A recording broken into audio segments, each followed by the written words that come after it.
So I want to start with Robert because he is the newest of the clan here. Robert, I want to welcome you first, and I thought what I would do is let you give a little bit on your background. What got you interested in Planet X, and then we'll get the other two guys in here with us. Well, Michael, thank you for inviting me onto your show. I want to say you have a wonderful show. I've been listening to you for a while. Yeah, I do chime in. You have such great guests. I just can't help myself to want to call in and ask all kinds of questions. And I know you've been having a lot of problems with the phone lines, and I know you're getting that taken care of. But the reason I do that, we are so close to having that taken care of. I have the new phone here. I have the device to hook the phone up to the system. Now all I've got to do is I've got to get out tomorrow and I've got to go buy a couple new wires that I need, and then we should be golden. But yeah, go ahead.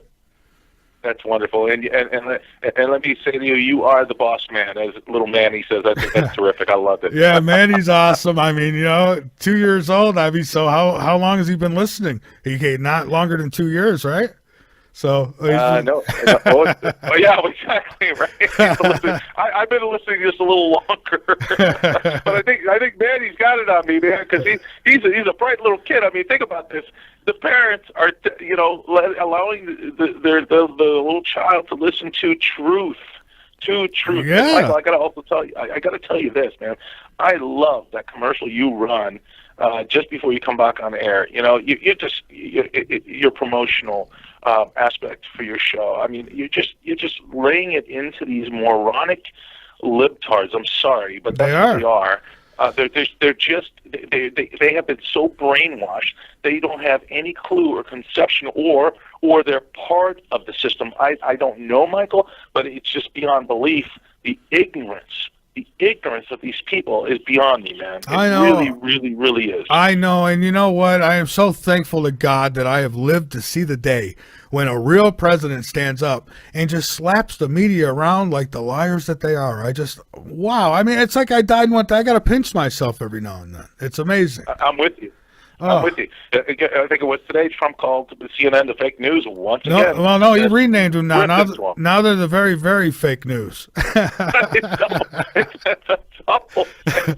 Yeah, I don't know how much lower they could go. They're just about flea shit now. Yeah. They're Sorry, finished in my eyes. People like yourself and my former self, you are the real media. Okay, this is what's the big transition is, and the dinosaur media they haven't gotten it yet. The blood is running out of their head, and it just hasn't finished trickling down. Well, no, you know what? They're getting ready to keel over, Michael. You know what they are? They're like the kid. We've all seen them, right? One of these teenagers, they get caught in their mother's pocketbook. And even though their hand is in there and they've got the money in their hand, they're still in denial. No, I wasn't stealing it. Really, it wasn't me. I wasn't going to steal it. No, I mean, this is what the media is. They're hoping you'll go, oh, okay, and just play stupid like we have for so long. But fantastic, yeah. and so Robert, yeah, what got you interested in Planet X? We've got Dr. Rand is on the line and Peter Kling's on the line, and they'll be in here in just a minute with us. So I want to give you a chance to lay out your story. I mean, what drove you down the road of Planet X? A lot of people interested, but then there's some who just think it's all nonsense.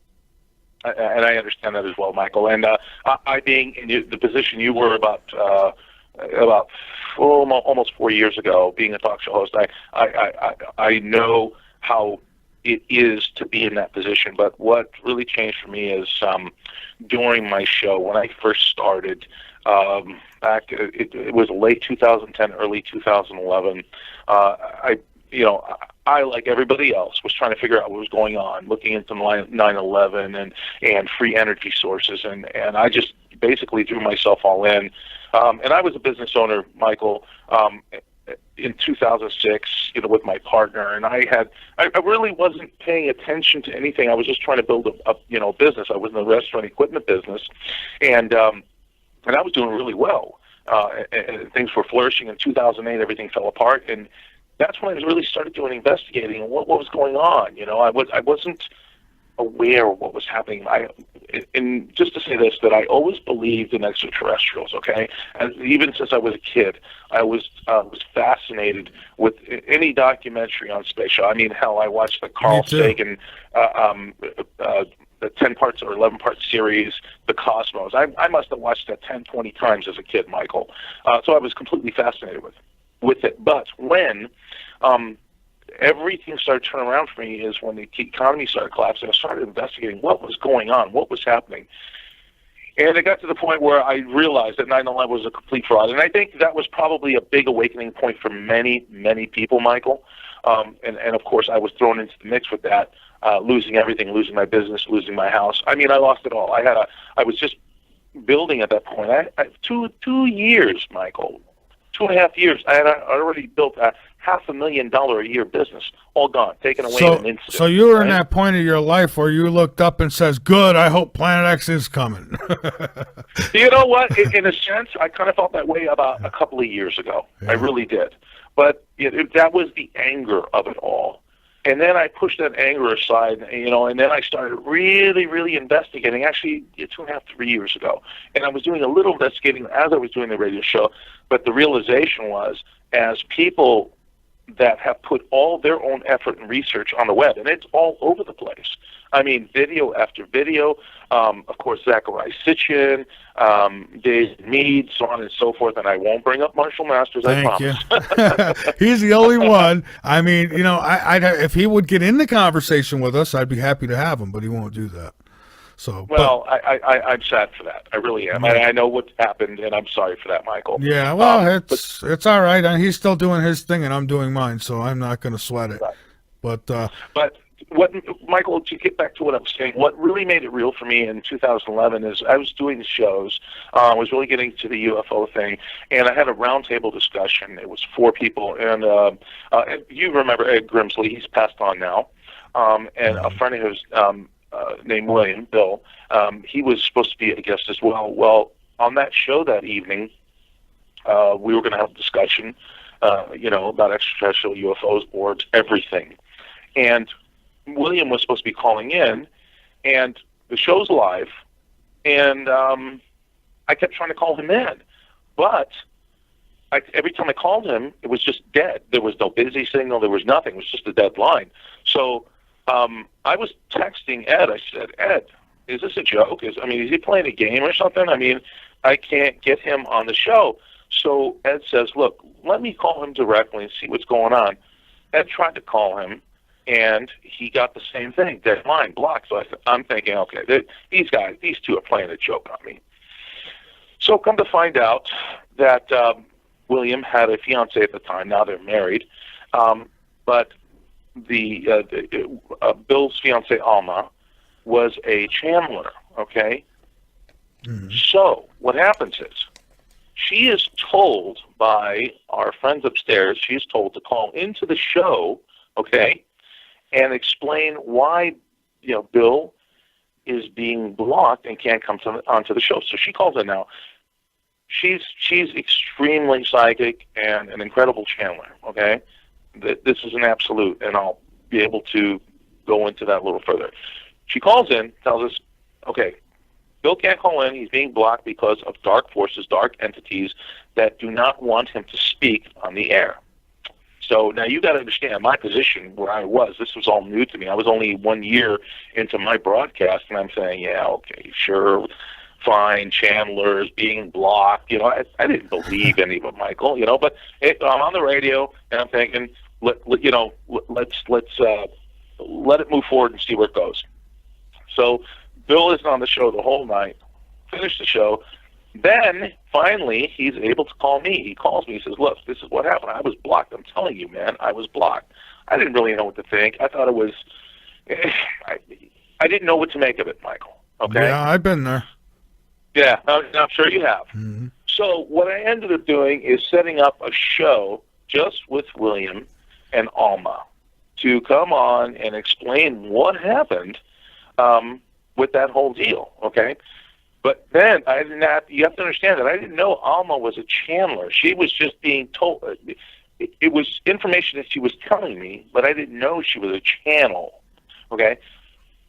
So they tell me the whole story, and I said, okay, fine, let's do this. Let's set up a show, you and William. So we set up a show for, I think it was the following month. We set up the show, and Alma and William come on and talk about how the whole thing happened, how he was blocked, and Alma, all of a sudden, she goes into an altered state, into a channel. And we have an ET entity, ET, and this is extraterrestrial because, of course, their psychic abilities are extraordinary, and they can they can project their thoughts directly into our physical beings, and express that information that they want to get out. So an ET by the name of Econ, okay, Econ. Now get this, and I know it's going to be really tough for a lot of people to get this, okay, but Econ is the equivalence of, let's say, a 14-year-old child. But this 14-year-old child is 300 years old and about 15 feet tall. Okay? Oh, damn. So now I'm getting this information, and her voice had completely changed as this channel Econ comes through and starts explaining about what has happened, why things have happened, and here's the big thing. They had been waiting. Get this, Michael. This is the part that really blew me away, man. All right. They had been waiting for me to start a radio show long before I knew I was ever going to start a radio show. Now, that was shocking enough to me. And granted, I still didn't believe a damn word of it, okay? All right. Yeah. And in a minute, we're going to have to invite these guys on, or they're going to wind up leaving us. Well, yeah, no, invite them on. Invite them on. I just want to finish the rest of the rest of this, so you know where I'm coming from. Okay. Invite Jason and Peter on. They're here. They can speak whenever, whenever. So, hey, Peter. The lines are open. Yes. Hello, Dr. I'm Rand. listening.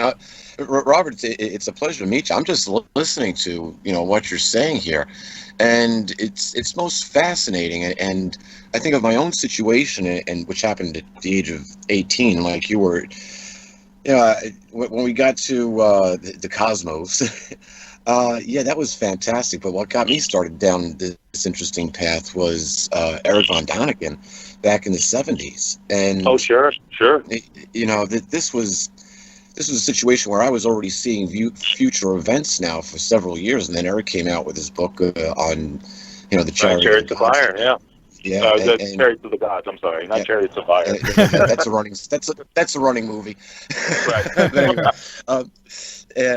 But which is absolutely wild, because that's how my whole UFO experience started. Which a gold chariot landed in my backyard, right, with somebody at the helm controlling it, and this. We're not here to talk about my experience anyway, but it's interesting. There's this constant theme through people that are waking up, and once we start to comprehend it and understand where this is going, it's a lot easier to get a handle on. There's so many people. There's so many people that can channel so much information, but you got to be careful where that information is coming from. Yeah. Well, and I agree with you, Peter. And this is why I was alluding to, because I thought it was a bunch of nonsense. Okay, even as Econ was coming through. Now, in the process of that information coming through, she had told me on air, that we had multiple life experiences together. Okay, this is still going on. This is the first show telling me we have multiple life experiences going on, and I was blown away at this point. I still didn't believe it, I was blown away. And we're going towards the end of the show now. We go through the whole spiel of everything and who they are and where they're coming from. And this is the weird thing, Peter. As I'm talking, I start to get this funny feeling in my stomach. All you guys know what it's like to fall in love for the first time. I know what it's like to get your heart broke, too. Yes. That's exactly right. That's exactly right, Michael. Well, you get those butterflies in your stomach when you meet that special person in your life, and all of a sudden it started happening to me as I'm talking to her through Alma, and I become really flush, and I don't know what the hell is going on. Ooh. And all of a sudden I say, look, I'm glowing. I feel all this love, and I said to her, I said, look, when all these events take place and all the changes happen, I said to her, and it is a her, by the way. It's a her. And I said to her, I said, I've heard that story before. right. And I said Yeah, to her, and somebody called me looking for help, seriously, because what he thought was a her wasn't a her. yeah, no, You're dealing with something that's a shapeshifter. Good point, Peter. A But no, it's definitely a shapeshifter. her. They definitely have, a separation of species in this class that I'm talking about. But what all these feelings were emerging, and I said, like the last time this was, I said, you know what? I can't wait till all this stuff happens. So when you guys come down, and I can, put my arms around you, give you a great big hug, and tell you how much I love you. And she says, well, you will. And I said, really? She says, yeah, it's just going to happen. And then she says, my brother, my love. She says, have you ever seen our ships? Well, I said, I've seen lots of them on videos, on YouTube and on the internet, but I said, I've never personally seen one. She says, would you like to? I said, I would absolutely love to. She says, okay, you will. So the show ends, right? And I'm just kind of boggled in the mind. I walk out of my studio, walk in the house, and, I'm with my parents. They're elderly, so I'm taking care of both of them. And my mother always listened to my show. God bless her. What a devoted, what a devoted listener. And I said, Ma, what did you think about all this? She goes, you know what? That was amazing. She goes, I'm not sure what to think, but it was amazing. And now this is in December, and it was really cold that year. It was probably in the mid-20s, and that's pretty cold for Phoenix. So when the air's real cold, you can't really smell any fragrances. Right now, I just walked out of the studio, went to the house, smelled nothing, turned around, and I said, I just need to step outside and get a fresh breath of fresh air, excuse me. And it was like 2 seconds. I opened the door, and as soon as I walk out, I mean, I was hit with a wall of the most powerful fragrance you could ever imagine. It was like a mixture of roses and sugar that was so powerful it almost knocked me on my butt. And my eyes got, as big as bowling balls. I was like, what the heck is this? And I start walking around in this. And I'm going, oh my God, this is incredible. Well, I opened the door and I said, Ma, you got to come out here. You got to smell this. She goes, what? What's going on? I said, just come out here. And she walks out and she's like, oh my Lord, what the hell is this? So we're both walking around with our jaw on the floor with this incredible fragrance, at about midnight. And I'm walking around in a circle trying to figure out what the hell this is. And as I turn around, I look over the roof line of the house, and there is this craft. And Michael, I'm telling you, it was incredible. It was long, thin, rectangular craft. Now, it's dark, so I can't see the whole thing, but all I can see is the light. So here's this rectangular, thin light with this, the only way I can describe it is a sine wave going through the center of this white light, but it's a rainbow sine wave flowing through the center of this craft. And I was floored. A craft with a rainbow? You might have been a craft of the rainbow. I was going to say it could explain all the probing. I definitely had no probing. That was incredible, man. I was just shocked, man. I was blown away. I didn't know what to say. My jaw was on the floor, and immediately I called Alma and I told her, and I said, hey, look, this is what happened. And she's like, oh gosh. She says, when I do channelings and you have a contact, usually they don't appear to that person for about a month or two. She said, they appear to you tonight. I said, this is very, very important. And so all of a sudden I'm thrown into this, volcano of information and ideas and ET experience. I was just totally blown away. And then they said, okay, look, Alma and Williams said, look, I talked to them. You need to explain all this on the next show. And I go, okay, fine. I'll explain it to them. And Alma went into a channel again the next time this happened, and I went through the whole explanation. I mean, I went through detail for detail, and of course it's a little vague, foggy now because it's been a long time, but the bottom line was, after I went through the whole spiel, she's, Econ channel, through Alma says, well, that was a fabulous and very explicit explanation that you gave, but why didn't you tell them that you were on board our craft? And then I really lost it. I said, well, what do you mean I was aboard on your craft? Uh-oh. I never left the ground. I was here the whole time. She says, no, no, no, no, no. She says, you were on board our craft for 1 minute of your time. We took you and your mother both when you were outside on our craft to meet us. The mic went dead, Michael, for about a minute because I just didn't know what the hell to say at that point. Isn't that'd be Do you have a memory implant of this? Do you have any I do memory not. whatsoever? Michael, excuse me, Peter, I do not. I do not have a memory of this. And here's the thing. I'm analyzing this. E.T. is spiking drinks. Huh? I say E.T. is spiking drinks. He's Right. taking you without you knowing it, you know. But go ahead. Yeah, Michael, I wish that were the case, but the problem was that just to jump forward here, because I know I'm taking a lot of time, and all three of us need to get involved in this conversation. But the point is, well, I'll make it real short.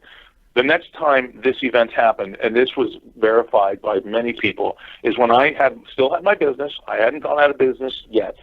I had my partner in the office, and I was getting ready to leave the office. It was 4:45, okay? And this is verified by many people. I left my office at 4:45. It only takes me 20 minutes to get home from where my office was to my house. 20 minutes.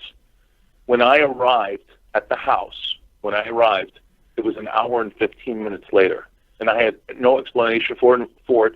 And everybody was questioning me, where were you? What the hell happened to you? And they came up with all kinds of explanations. I said, no, I left 15, 20 minutes ago. And here's the craziest part. When I was on the freeway driving home, this is bizarre. I don't know how to explain it, but an overwhelming exhaustion came over me. It was instant. Like, I'm wide awake, I'm driving, and all of a sudden, I'm driving, and I'm just so tired, I can barely keep my eyes open. And I'm telling you guys, when I got home, I don't know how the hell I made it because I was so tired. I could barely keep my eyes open. When I walked in the house, and they're like, where the hell have you been? I said, what do you mean? 20 minutes. No, it's 6 o'clock.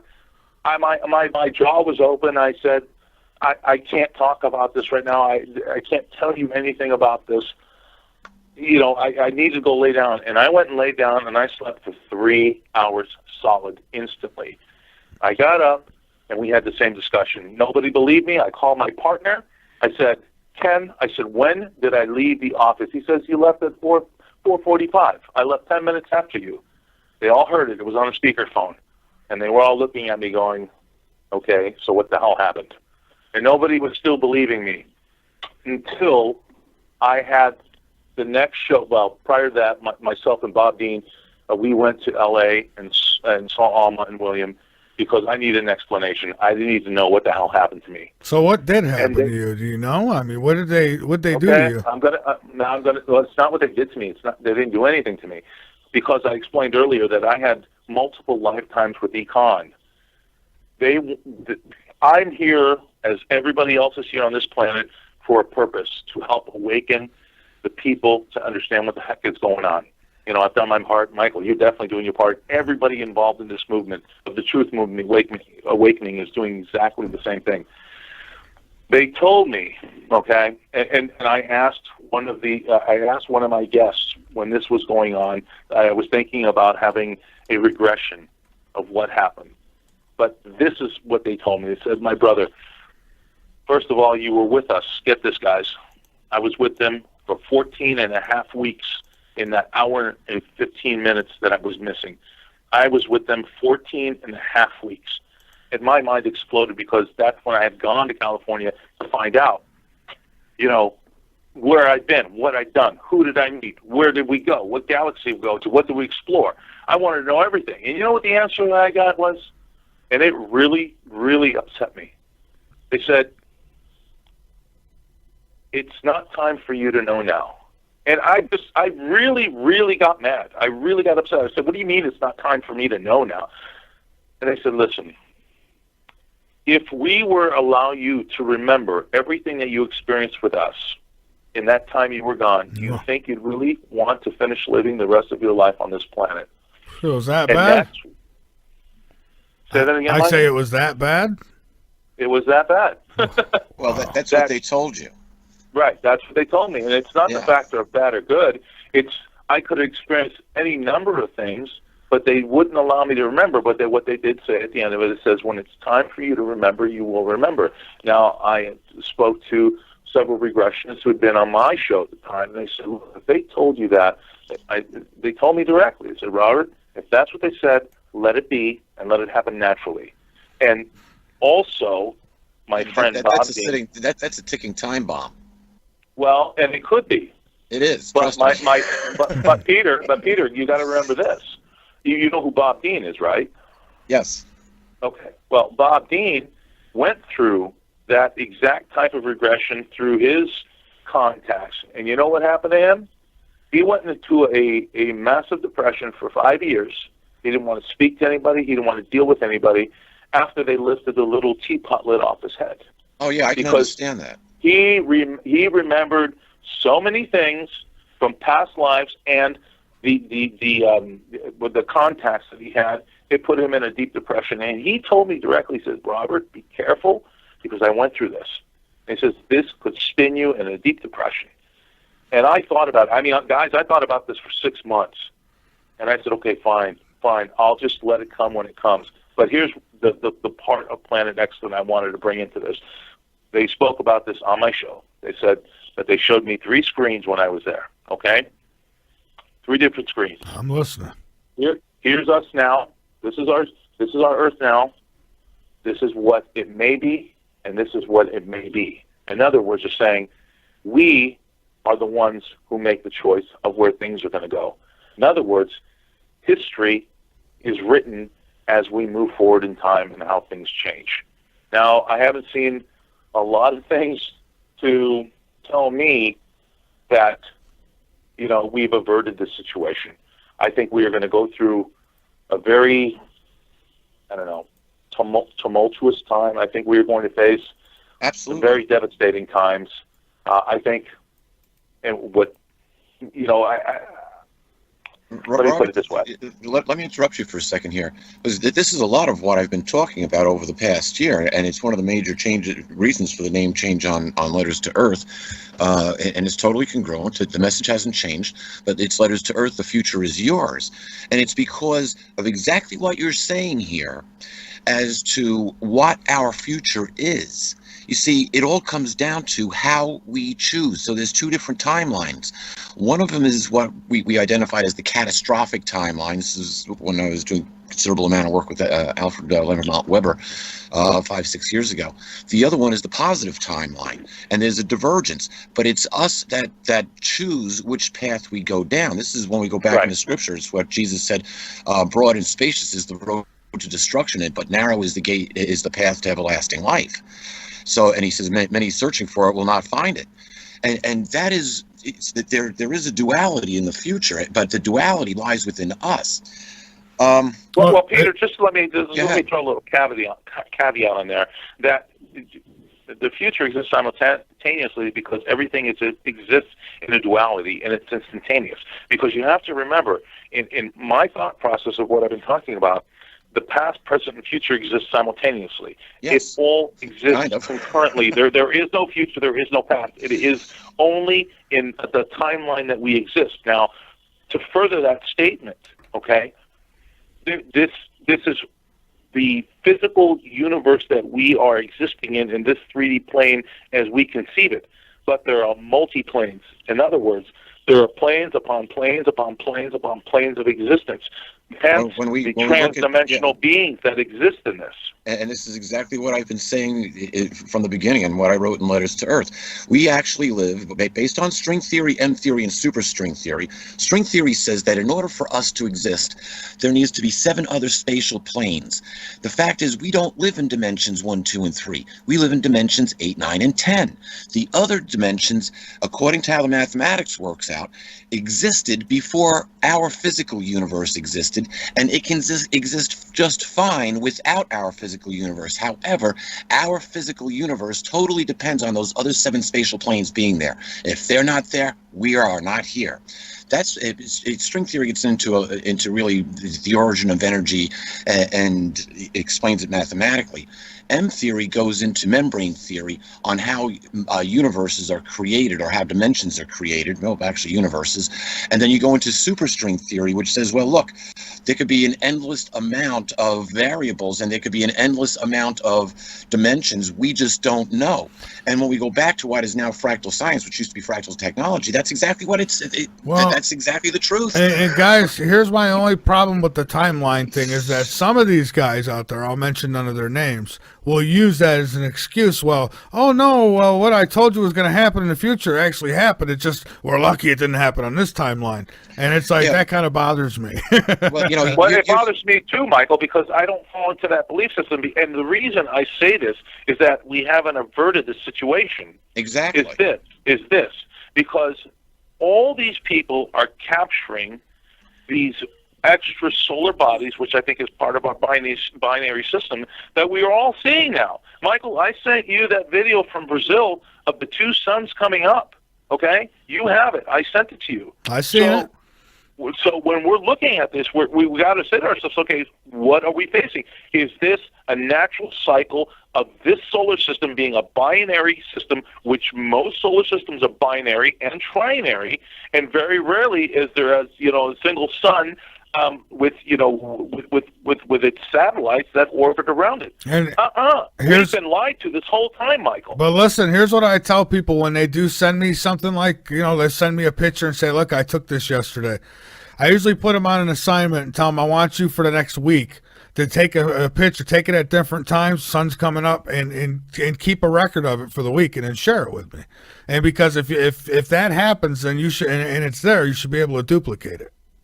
And that's right, and that's the thing, Michael, that I was able to duplicate it the year before. I just never sent it to anybody because I was basically following this scam off somebody else's work. Say, hey, you might want to go to this scam, guys, and look at this and this was in 2014, which we saw the second sun rise. And people are trying to say, well, it's a camera anomaly or it's a flare. No. There was no flare because flares would come up at the same time all the time when the sun comes up. You would see it instantly. Why does this object only come up between late March, early April, and then September, and then get larger the following year? So I watched it from 2014 to 2015 to 2016, and that's what I sent you 2016, Michael. And now I'm looking at 2017, and I think, like I had said to you the last time the three of us spoke, Peter and Jason, I said, I think this may be the year, and I had also mentioned the fact that my friend Bob Dean, who's deep insider in the Good Old Boys Network, said, and he was doing that interview here at my house when he said that. He said, September, bank on it, 2017, it's coming.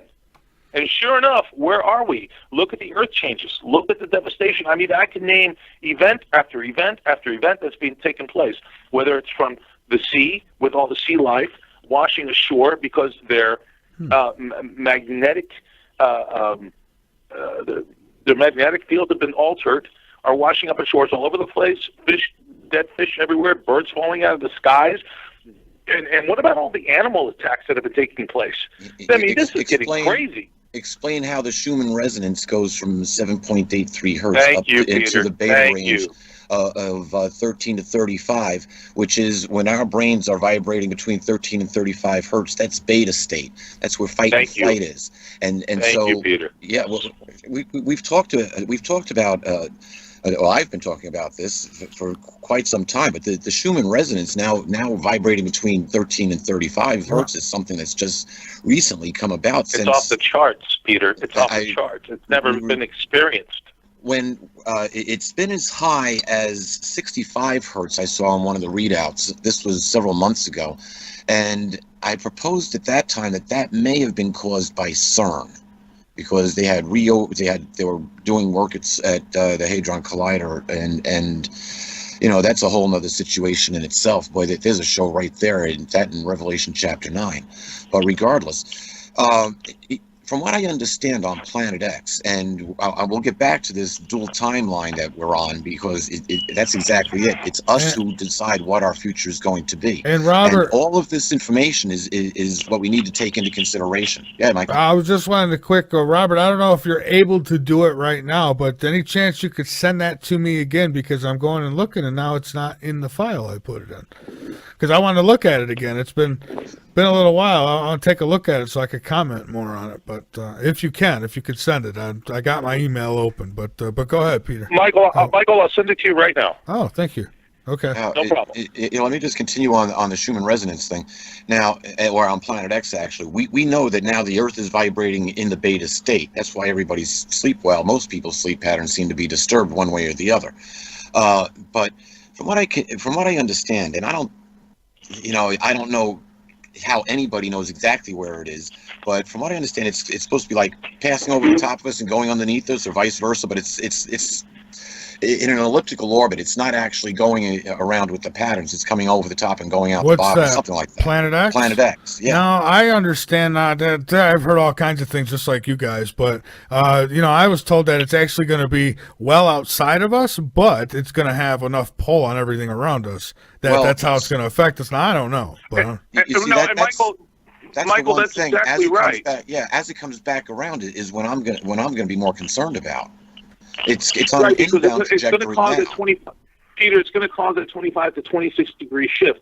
But here's the thing. I would worry more about the crap that comes with it, but go ahead. I'm banking on that. That's exactly. I figured it's going to become subtropical. Yeah, go ahead. Right. The thing I was going to say, and I think, Peter, you're absolutely right in what you said.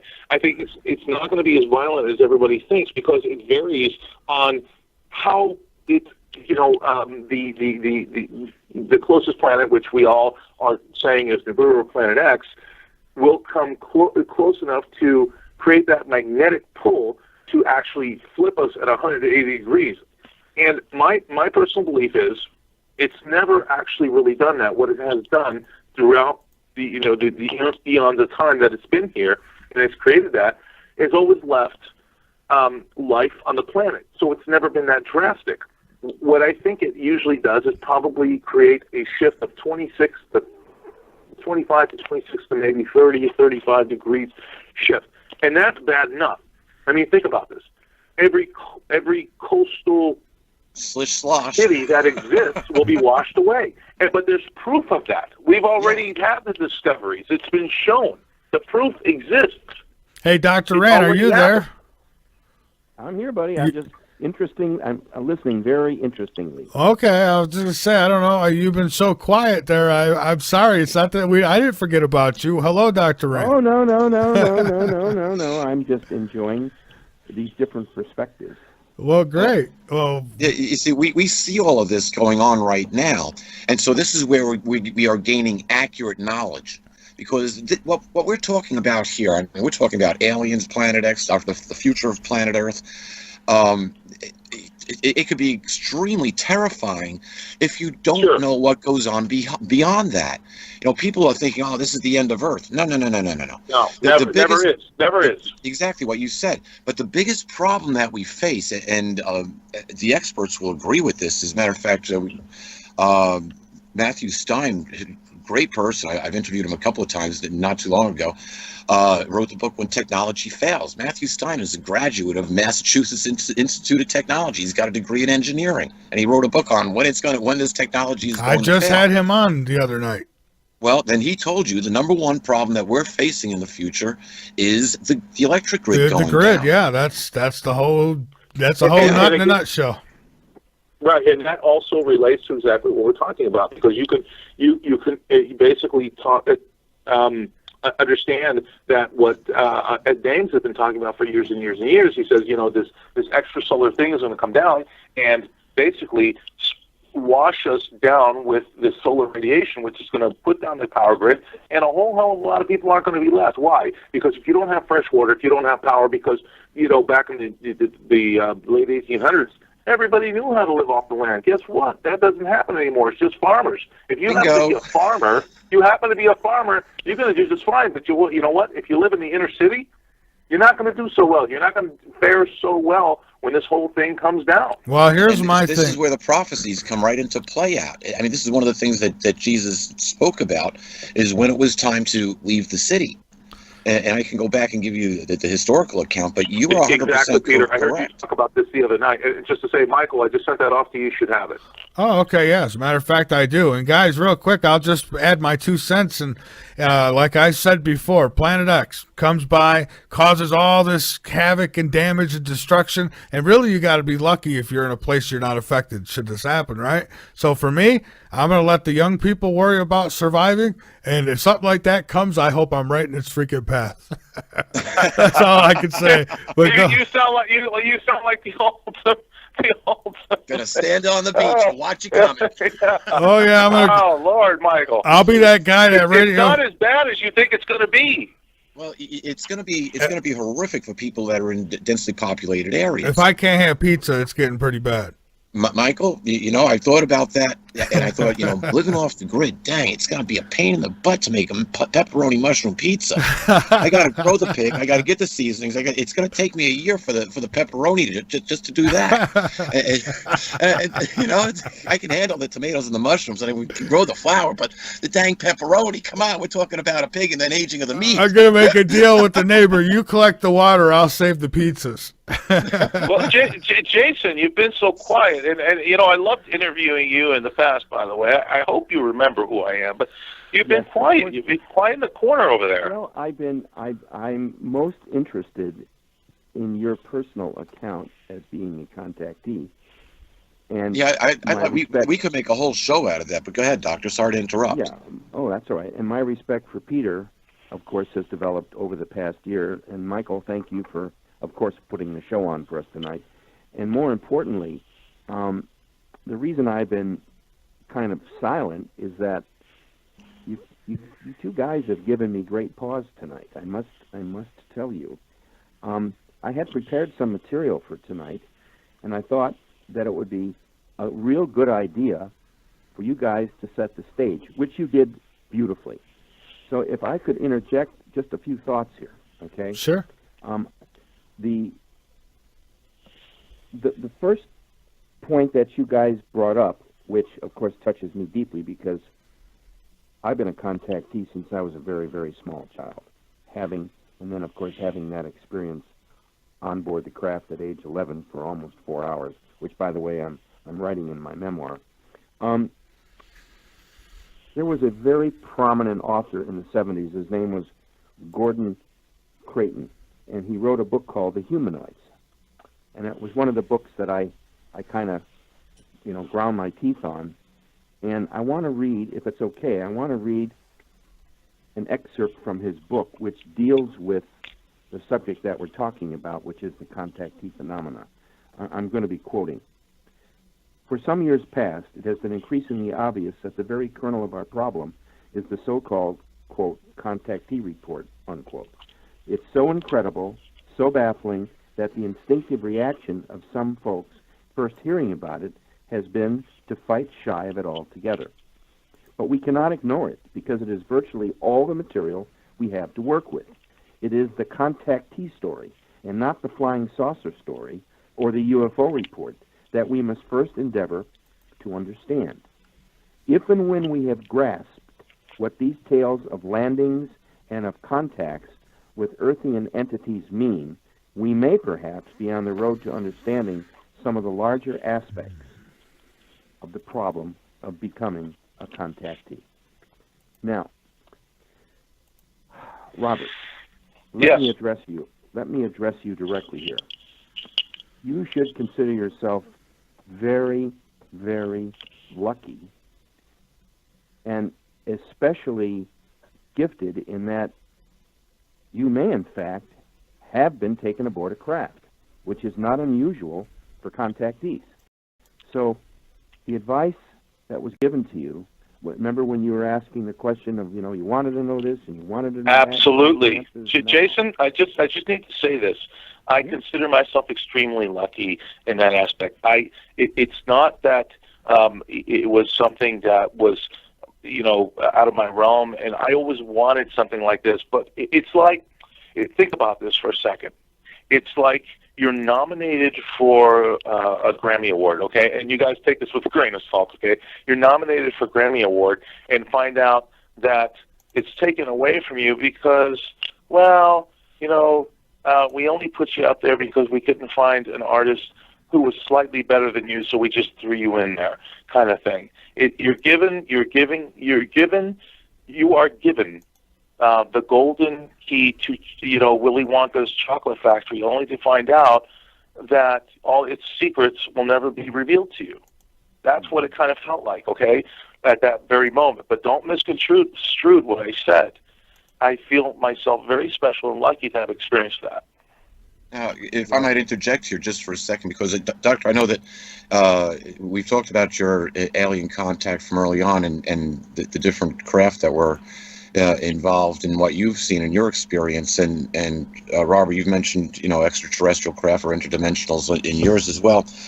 I was never taken to any craft. I was taken underground, which is quite interesting because not too many people are taken underground. I only know of a couple of other people that this has actually happened to. One contacted me within 24 hours after I first told my alien story, which I never talked about. I wasn't allowed to talk about seeing the future.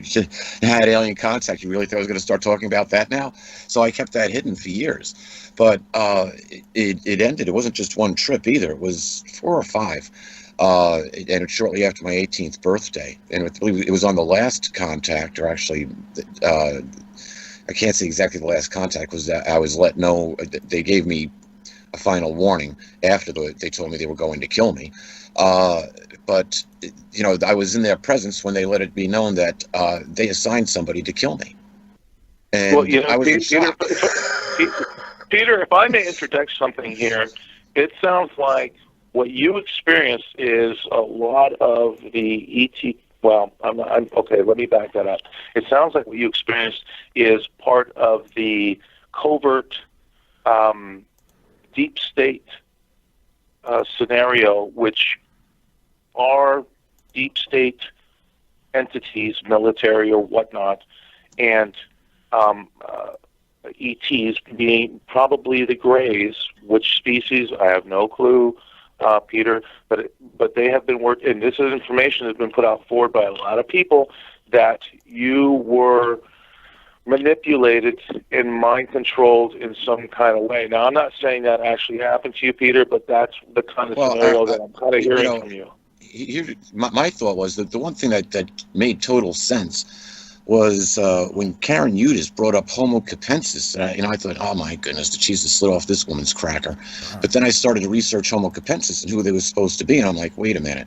The people who I made contact with were very human-looking people, and everybody had to wear monk's robe, well, what appeared kind of like what would look like a monk's robe, and everybody had their hoods up, so you couldn't see the extent of their heads.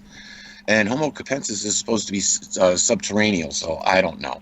All I can tell you is that they're also supposed to be ruling those who rule the planet. And if that's the case, that would explain a 500-year-old connection back to when the church turned around and condemned my family and started to execute us systematically for 300 years. So there's a long connection here. Let me ask all three of you. I want to hear from Jason and Michael and yourself, Peter.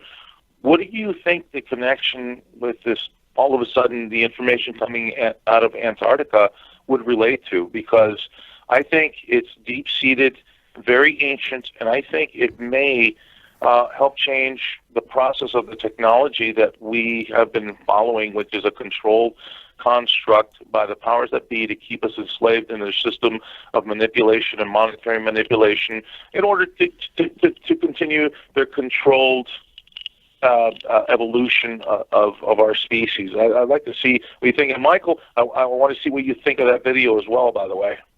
Can I address this first, if you don't mind, because this may have a direct connection back to Nelson Mandela's third death of December 5th, 2013. The Mandela effect, huh? Well, not so much the Mandela effect, but every once in a while somebody throws you a bone. And it's like a piece of information which makes so much sense, but you can't verify it. You can't find the end result of it.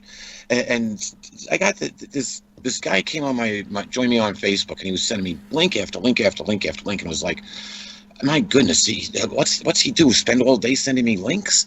And seriously.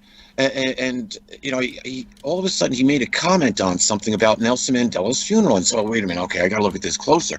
And he made the comment, you know, so I engaged him in it. And he wrote me back, and he said, "Well, yeah, you did know that there was a black cube tent set up behind behind the arena where they were holding the funeral at, and it's alleged that the entity Marduk was there signing treaties with all of the world's representatives that went to Mandela's funeral." The only, even the Vatican, he said, signed the treaty. The only country that did not sign the treaty, it was Israel. Israel would not sign the treaty with Marduk, interestingly enough. Who's Marduk? Marduk is the chief of the Babylonian gods. He is the Babylonian name for the Sumerian god Anu. Anu is the god of the flat-domed earth. Right. And I was trying to bring your video up. That's what I've been trying to do, like the last 10 minutes, I think. Oh no! I've seen the video. I've been watching, Michael. I've been watching. Yeah, I'm trying to get it on screen here for everyone else to see, though. And for some reason, the stupid thing on my end isn't working. So I just sent a message to Ira, so maybe we'll be able to show it to everyone. So that's what I've been doing, everyone. Not having conversations with people while they're talking. I'm listening. But let me jump in here. Doctor, if I might interject before, and I'll give you the floor in just a second. What happened and we just look at what's going on during the Mandela ritual funeral. You have to remember that there was a crazy man that was translating in a language that no person knowing sign language on the face of the planet understood, and he was standing next to every dignitary down there, including Obama. And he claimed that he was watching angels flying around in the arena as he was translating. Now, it's just a short hop from South Africa down to Antarctica, and we've got a lot of dignitaries that have gone to Antarctica. And if we look at the monuments that are around the world, both in Mesoamerica and in Africa, but primarily Egypt, where we've got the Great Pyramids, it would be ludicrous to believe that there wasn't more of the same under the ice in Antarctica. So if you look at the movie, what is it, AVP, Alien versus Predator? Where yeah, I watched that many times, Peter. Yeah, well. All right, guys, listen, I don't have bios for everybody, so I want to start with Robert because he is the newest of the clan here. Robert, I want to welcome you first, and I thought what I would do is let you give a little bit on your background. What got you interested in Planet X, and then we'll get the other two guys in here with us. Well, Michael, thank you for inviting me onto your show. I want to say you have a wonderful show. I've been listening to you for a while. Yeah, I do chime in. You have such great guests. I just can't help myself to want to call in and ask all kinds of questions. And I know you've been having a lot of problems with the phone lines, and I know you're getting that taken care of. But we are the reason I do that. We are so close to having that taken care of. I have the new phone here. I have the device to hook the phone up to the system. Now all I've got to do is I've got to get out tomorrow and I've got to go buy a couple new wires that I need, and then we should be golden. But yeah, go ahead. That's wonderful. And let me say to you, you are the boss man, as little Manny says. I think that's terrific. I love it. Yeah, Manny's awesome. I mean, 2 years old. I mean, so how long has he been listening? Not longer than 2 years, right? So no. Oh, yeah, exactly, right. I've been listening just a little longer, but I think Manny's got it on me, man, because he's a bright little kid. I mean, think about this: the parents are allowing the little child to listen to truth. Yeah. Michael, I gotta tell you this, man. I love that commercial you run just before you come back on air. Your promotional aspect for your show. I mean, you're just laying it into these moronic libtards. I'm sorry, but that's what they are. They have been so brainwashed they don't have any clue or conception or they're part of the system. I don't know, Michael, but it's just beyond belief. The ignorance of these people is beyond me, man. I know. Really, really, really is. I know, and you know what? I am so thankful to God that I have lived to see the day when a real president stands up and just slaps the media around like the liars that they are. Wow. I mean, it's like I died one day. I got to pinch myself every now and then. It's amazing. I'm with you. I'm with you. I think it was today Trump called CNN the fake news once No, again. well, no, he renamed them now. Ripped Now, into 'em. now they're the very, very fake news. It's a double fake. Yeah, I don't know how much lower they could go. They're just about flea shit now. Yeah. They're Sorry, finished in my eyes. People like yourself and my former self, you are the real media. Okay, this is what's the big transition is, and the dinosaur media they haven't gotten it yet. The blood is running out of their head, and it just hasn't finished trickling down. Well, no, you know what? They're getting ready to keel over, Michael. You know what they are? They're like the kid. We've all seen them, right? One of these teenagers, they get caught in their mother's pocketbook. And even though their hand is in there and they've got the money in their hand, they're still in denial. No, I wasn't stealing it. I didn't Really, do it. It wasn't me. I wasn't going to steal it. No, I mean, this is what the media is. They're hoping you'll go, oh, okay, and just play stupid like we have for so long. But fantastic, Yeah. and so Robert, yeah, what got you interested in Planet X? We've got Dr. Rand is on the line and Peter Kling's on the line, and they'll be in here in just a minute with us. So I want to give you a chance to lay out your story. I mean, what drove you down the road of Planet X? A lot of people interested, but then there's some who just think it's all nonsense. And I understand that as well, Michael. And I being in the position you were about almost 4 years ago, being a talk show host, I know how it is to be in that position. But what really changed for me is during my show when I first started. It was late 2010, early 2011. I, like everybody else, was trying to figure out what was going on, looking into 9/11 and free energy sources, and I just basically threw myself all in. And I was a business owner, Michael, in 2006, with my partner, and I really wasn't paying attention to anything. I was just trying to build a business. I was in the restaurant equipment business, and I was doing really well. And things were flourishing. In 2008, everything fell apart, and that's when I really started doing investigating and what was going on. I wasn't aware of what was happening. And just to say this, that I always believed in extraterrestrials. Okay, even since I was a kid, I was fascinated with any documentary on space. I mean, hell, I watched the Carl Sagan. The 10 parts or 11-part series, The Cosmos. I must have watched that 10, 20 times as a kid, Michael. So I was completely fascinated with it. But when everything started turning around for me is when the economy started collapsing. I started investigating what was going on, what was happening. And it got to the point where I realized that 9/11 was a complete fraud. And I think that was probably a big awakening point for many, many people, Michael. And of course, I was thrown into the mix with that. Losing everything, losing my business, losing my house. I mean, I lost it all. I was just building at that point. I 2 years, Michael, 2.5 years. I had already built a $500,000 a year business, all gone, taken away in an instant. So you were in that point of your life where you looked up and says, "Good, I hope Planet X is coming." You know what? In a sense, I kind of felt that way about a couple of years ago. Yeah. I really did. But that was the anger of it all. And then I pushed that anger aside, and then I started really, really investigating, actually 2.5, 3 years ago.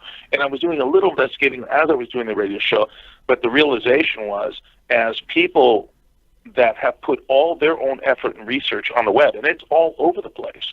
I mean, video after video, of course, Zachariah Sitchin, Dave Mead, so on and so forth, and I won't bring up Marshall Masters, I promise. Thank you. He's the only one. I mean, I'd if he would get in the conversation with us, I'd be happy to have him, but he won't do that. So, well, I'm sad for that. I really am. I know what's happened, and I'm sorry for that, Michael. Yeah, well, it's all right. He's still doing his thing, and I'm doing mine, so I'm not going to sweat it. Right. But what, Michael, to get back to what I was saying, what really made it real for me in 2011 is I was doing the shows. I was really getting to the UFO thing, and I had a roundtable discussion. It was 4 people, and you remember Ed Grimsley. He's passed on now, and a friend of his named William, Bill, he was supposed to be a guest as well. Well, on that show that evening, we were going to have a discussion, about extraterrestrial UFOs, orbs, everything.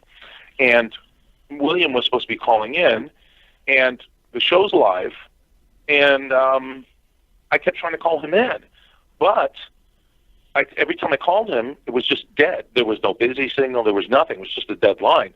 So I was texting Ed. I said, Ed, is this a joke? Is he playing a game or something? I can't get him on the show. So Ed says, look, let me call him directly and see what's going on. Ed tried to call him, and he got the same